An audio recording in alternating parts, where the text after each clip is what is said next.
할렐루야. 사랑하는 대강의 가족 여러분, 오늘 하루도 하나님의 말씀과 동행하는 삶이 되길 소망합니다. 오늘 함께 나눌 하나님의 말씀은 로마서 5장 5절에서 11절 말씀입니다. 소망이 우리를 부끄럽게 하지 아니함은 우리에게 주신 성령으로 말미암아 하나님의 사랑이 우리 마음에 부은 바 됨이니, 우리가 아직 연약한 때에 기약대로 그리스도께서 경건하지 않은 자를 위하여 죽으셨도다.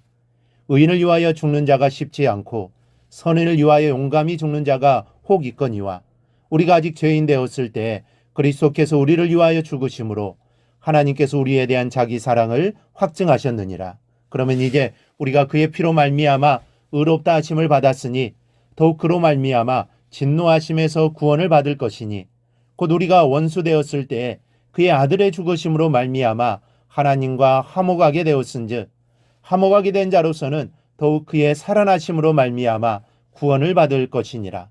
그뿐 아니라 이제 우리로 화목하게 하신 우리 주 예수 그리스도로 말미암아 하나님 안에서 또한 즐거워하느니라. 아멘. 예수님이 십자가에서 죽으신 목적이 무엇이라고 생각하십니까?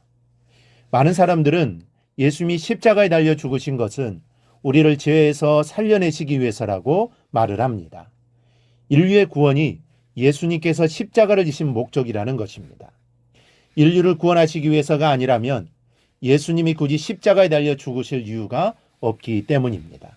그런데 예수님이 십자가에 달려 돌아가신 데에는 인류의 구원보다 앞서는 보다 깊은 뜻이 있습니다. 본문 8절에서 말씀합니다. 우리가 아직 죄인 되었을 때에 그리스도께서 우리를 위하여 죽으심으로 하나님께서 우리에 대한 자기의 사랑을 확증하셨느니라. 예수님께 십자가에 달려 죽으신 데에는 하나님의 사랑이 있었다는 것입니다. 사랑이 있었기에 십자가의 길을 가신 것입니다. 이 사람들 사이도 그렇습니다. 사랑이 있으면 물불을 가리지 않습니다. 사랑이 모든 것을 하도록 하는 힘이 있다는 것이죠. 그런데 사람에게 무슨 사랑할 만한 점이 있어서 하나님이 이렇게 사랑하신 것입니까? 오늘 말씀에 보면 인간에 대한 평가가 나옵니다. 하나님께서 독생자 예수를 보내셔서 십자가에 죽이시던 그때의 인간은 경건치 않았고 죄인이었고 하나님과의 원수였다는 것입니다. 그런데 왜 하나님이 사랑할 만한 이유라고는 하나도 없는 인간을, 왜 여러분을, 왜 나를 멸망시키지 않고 진노하심에서 구원해 주신 것입니까? 그 이유를 우리는 하나님의 무조건적인 사랑이 아니면 찾을 수가 없습니다. 진정한 사랑에는 이유가 없습니다. 이유 있는 사랑은 이미 조건이 개입한 타락한 사랑에 지나지 않습니다. 여러분들은 자녀가 효도해서 자녀를 사랑하십니까? 좋은 선물을 사주고 용돈 주니까 그래서 사랑하십니까? 그런 사람은 없습니다. 자식이니까 무조건 사랑합니다. 예쁜 짓 안 해도 마음이 끌리고 무조건 사랑스러운 것이 부모의 마음입니다. 그런데 우리에 대한 하나님의 사랑이 바로 이와 같습니다. 무조건 사랑스럽습니다. 인간이 죄를 지어 화가 나시기는 했어도, 그래서 심판하시기로 작정하셨어도 한편으로는 더 걱정스럽고 더 사랑스러운 것이 하나님의 마음입니다.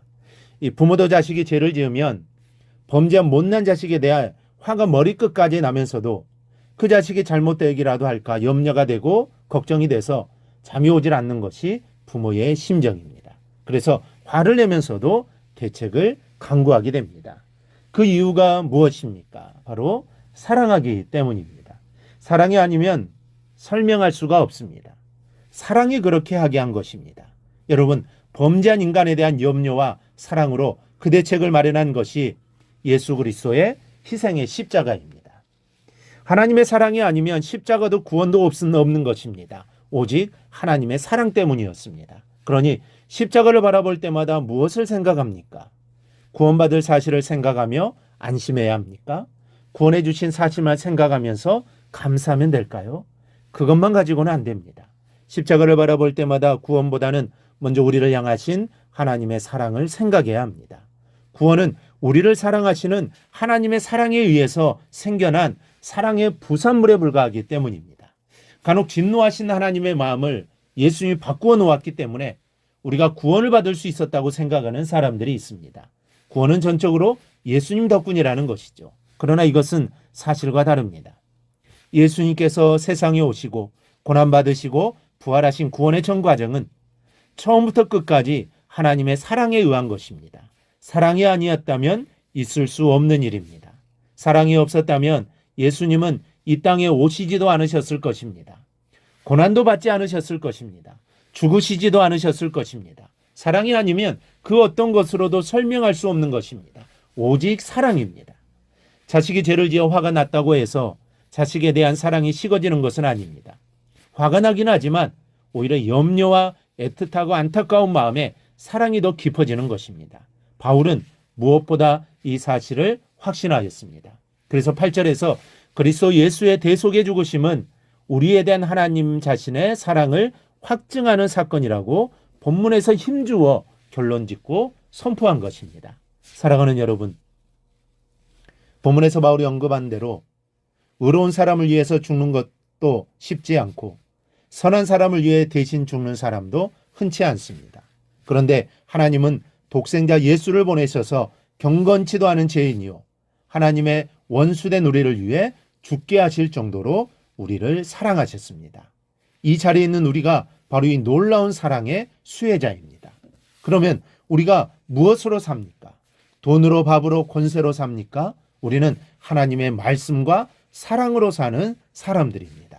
이 사실을 깨닫고 하나님의 사랑에 늘 감사하며 기도하시기를 바랍니다. 그리고 그 사랑을 깨달아 오늘 하루도 주님 의지하며 살아가기를 바랍니다. 또한 그 사랑을 이 세상에 전하며 살아가기를 바랍니다. 사랑을 받은 자로서 마땅히 하나님의 사랑을 전해야 합니다. 이러한 삶이 사랑받은 자로서의 마땅한 삶입니다. 오늘 하루도 꼭 이렇게 살아가기를 주님의 이름으로 축원합니다. 오늘 묵상한 말씀을 굳게 잡고 삶으로 실천하며 살아내는 대강의 모든 성도들이 되기를 축복합니다.